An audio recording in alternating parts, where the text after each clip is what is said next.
આપણે સૌ જાણીએ છીએ કે ભારતના ચૂંટણી આયોગ દ્વારા ગુજરાતમાં મતદાર યાદીની શુદ્ધિકરણની પ્રક્રિયા ચાલુ થઈ છે, જેને SIR એટલે કે સ્પેશિયલ ઇન્ટેન્સિવ રિવિઝન કહે છે.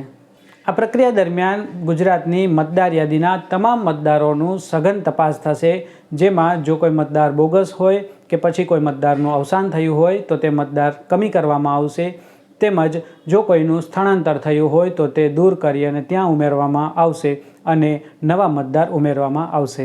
ભારતમાં આ પ્રકારની કુલ 8 વખત શુદ્ધિકરણ થઈ ચૂક્યું છે. છેલ્લે વર્ષ 2002 અને 4માં થઈ હતી. તેથી વર્ષ 2002ની જે મતદાર યાદી છે તેને બેઝ બનાવવામાં આવ્યું છે.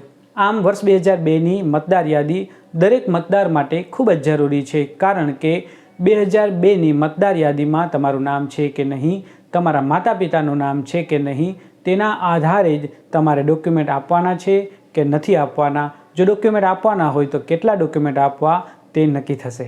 મતદાર યાદી શુદ્ધિકરણની જે પ્રક્રિયા છે તેમાં તમામ મતદારને કુલ 6 કેટેગરીમાં વહેંચણી કરવામાં આવી છે. A, B, C, D અને E, F. તે વર્ષ 2002ની યાદીમાં તેમનું નામ છે કે નહીં, તેમના માતા પિતાનું નામ છે કે નહીં, તેના આધારે વહેંચણી કરી છે. તે પણ આપણે આગળ જોશું. આ મતદાર યાદીની શુદ્ધિકરણની જે પ્રક્રિયા એટલે કે SIR માટે ચૂંટણી આયોગ દ્વારા તમામ મતદારોને એક એન્યુમરેશન ફોર્મ BLOના માધ્યમથી ઘરે મોકલવામાં આવશે.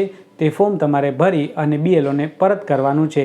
તેને તમારે કાળજીપૂર્વક ભરવાનું છે અને તમારી જવાબદારી સમજી અને BLOને પરત કરવાનું છે. આ દરમિયાન BLO તમારા ઘરની ઓછામાં ઓછા 3 વખત વિઝિટ કરશે અને આ ફોર્મ તમને આપી જશે અને ફોર્મ તમારી પાસેથી કલેક્ટ પણ કરી જશે અને તમને એક નકલ એકનોલેજમેન્ટ સ્લિપ તરીકે પણ આપશે. હાલમાં બિહારમાં ચૂંટણી આયોગ દ્વારા આ પ્રક્રિયા ત્યાં પૂર્ણ થઈ છે અને ફાઇનલ મતદાર યાદી બહાર પાડી છે અને ત્યાં અંદાજે 60 લાખથી વધુ મતદારોના નામ કમી કરવામાં આવ્યા છે.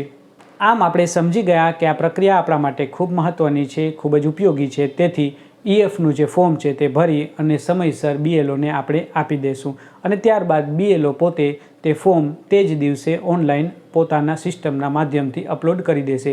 મતદારે કોઈપણ પ્રકારની ઓનલાઈન પ્રક્રિયા કરવાની નથી. તેમને ફક્ત આ EFનું ફોર્મ છે તે ભરવાનું છે અને જો કોઈ એવી કેટેગરીમાં આવે છે કે તેમને ડોક્યુમેન્ટ આપવાની જરૂર છે તો તે પણ તેમને BLOને આપવાના રહેશે. ચૂંટણી આયોગની ઓફિશિયલ વેબસાઇટ પર વર્ષ 2002ની મતદાર યાદી ઓનલાઈન અપલોડ કરવામાં આવી છે. તે તમે તમારા શહેર મુજબ PDFના ફોર્મમાં ડાઉનલોડ પણ કરી શકો છો અથવા તો ઓનલાઈન જ તમે નામ સર્ચ કરી શકો છો. તમામ મતદારો કે જેમની ઉંમર 38થી વધુ છે અથવા તો અન્ય મતદારો કે જેમના માતા પિતાના નામ એ વર્ષ 2002ની યાદીમાં છે કે નહીં તે તમારે ચકાસી લેવાના છે અને તેની નોંધણી તમારે કાગળમાં લખી અને રાખવાનું છે. 1 જુલાઈ 1987 પહેલાં જેમનો જન્મ થયો હોય અને હાલની મતદાર યાદીમાં નામ હોય અને જો તેમનું વર્ષ 2002ની મતદાર યાદીમાં પણ નામ હોય તો તેઓ એ કેટેગરીમાં આવે છે. તેમને કોઈપણ પ્રકારના ડોક્યુમેન્ટની જરૂર નથી. પરંતુ જો તેમનું વર્ષ 2002ની મતદાર યાદીમાં નામ ન હોય તો તેઓ B કેટેગરીમાં આવે છે અને તે મતદારને એક ડોક્યુમેન્ટ આપવાનો રહેશે.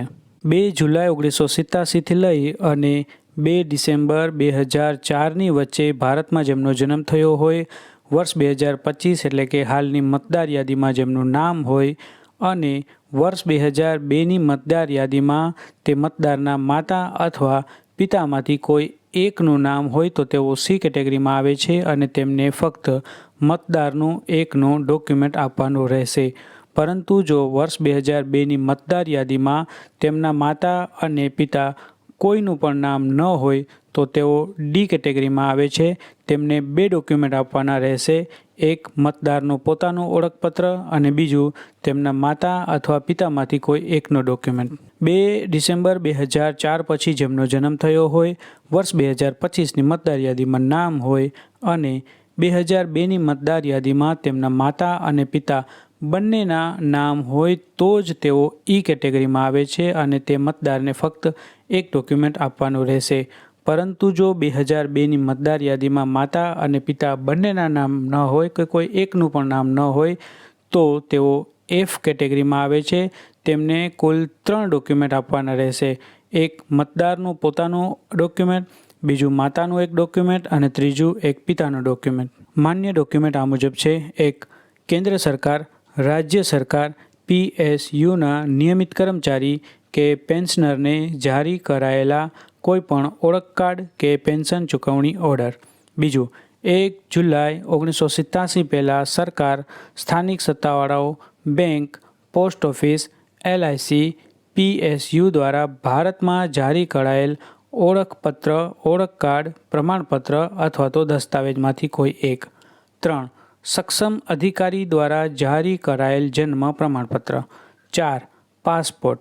5. માન્ય બોર્ડ અથવા યુનિવર્સિટી દ્વારા જારી કરાયેલ મેટ્રિક્યુલેશન અથવા તો શૈક્ષણિક પ્રમાણપત્ર. 6. સક્ષમ રાજ્ય સત્તાવાર દ્વારા જારી કરાયેલ કાયમી રહેઠાણ પ્રમાણપત્ર. 7. વન અધિકાર પ્રમાણપત્ર. 8. કોઈપણ જાતિ પ્રમાણપત્ર. 9. રાષ્ટ્રીય નાગરિક રજિસ્ટર. 10. રાજ્ય કે સ્થાનિક સત્તાવાળા દ્વારા જારી કરાયેલ કુટુંબ રજિસ્ટર. 11. સરકાર દ્વારા કોઈપણ જમીન કે મકાન ફાળવણી પ્રમાણપત્ર. અને 12. આધાર કાર્ડ. તે ફક્ત ઓળખ સાબિત કરવા માટે છે. તે સુપ્રીમ કોર્ટના ચુકાદા પછી એડ કરવામાં આવ્યો છે. આ ગણતરી ફોર્મ છે જે અંગ્રેજીમાં છે, પરંતુ તમને પ્રિન્ટેડ ગુજરાતીમાં આપવામાં આવશે, જેમાં તમારી તમામ વિગતો હશે, જૂનો ફોટો હશે, QR કોડ હશે. તમારે જમણી સાઈડમાં તમારો હાલનો પાસપોર્ટ સાઇઝનો ફોટો ચોંટાડવાનો છે. ત્યારબાદ નીચેની હાલની 2025ની મતદાર યાદીની વિગત ભરવાની છે, જેમાં જન્મ તારીખ, આધાર કાર્ડ, મોબાઈલ નંબર, તમારા પિતાના નામ અને તેમના ચૂંટણી કાર્ડ નંબર, માતાનું નામ અને તેમના ચૂંટણી કાર્ડ નંબર, પતિ અથવા પત્નીનું નામ જો લાગુ પડતું હોય તો, અને તેમના ચૂંટણી કાર્ડ નંબર. વર્ષ 2002ની યાદીમાં જેમનું નામ છે તેમનું ડાબી સાઈડમાં વિગત ભરવાની છે અને જમણી સાઈડમાં તેમના માતા અથવા પિતાની વર્ષ 2002ની યાદીની વિગત ભરવાની છે.